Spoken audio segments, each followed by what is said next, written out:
তো গতকালকে একটা পাহাড়ি মুরগি কিনেছিলাম না, মোরগ মোরগ, ওটা আজকে রান্না করব।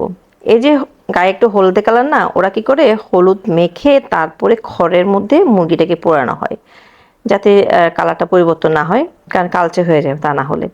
একটা কিন্তু পশম নেই, একদম নিট অ্যান্ড ক্লিন ভাবে পরিষ্কার করা। চলুন এবার রান্না করা যাক। প্যানে আমি পাতিলে আমি তেল দিয়ে দিয়েছি। তেলটা একটু গরম হওয়ার পরে এভাবে একটু ঘুরিয়ে নিয়েছি, যাতে তেলটা সব জায়গায় লেগে যায়। এরপরে যে জিরা আর আস্ত জিরা দিয়েছি, হ্যাঁ আস্ত জিরা, আর হচ্ছে গরম মশলা দিব, এলাচ দারচিনি যা যা থাকে ওটা দিব। আজ আমি আমার মতো করে রান্না করি, এক এক দিন এক এক রকম, কখনো জিরা দেই কখনো দেই না। আর হচ্ছে পেঁয়াজ কুচি, এই পেঁয়াজ কুচিগুলো ফ্রোজেন ছিল, যখন পেঁয়াজের দাম কম ছিল না তখন এভাবে করে ফ্রোজেন করে রাখি, বুঝেছেন। আচ্ছা যাই হোক, এটাকে এখন ভালোভাবে কষিয়ে নেব, একটু নরম করে নেব।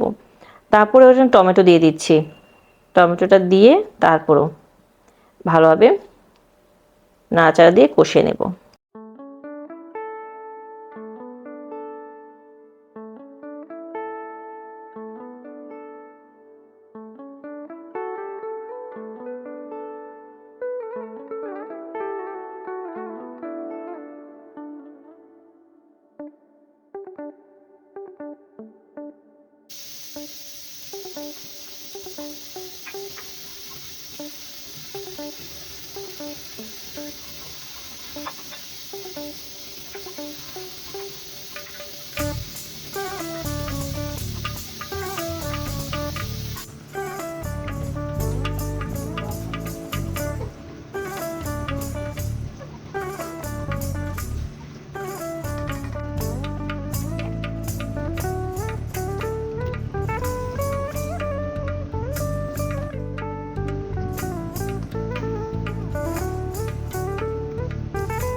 আচ্ছা এবার দিয়ে দিচ্ছি কি জানেন, নারকেল।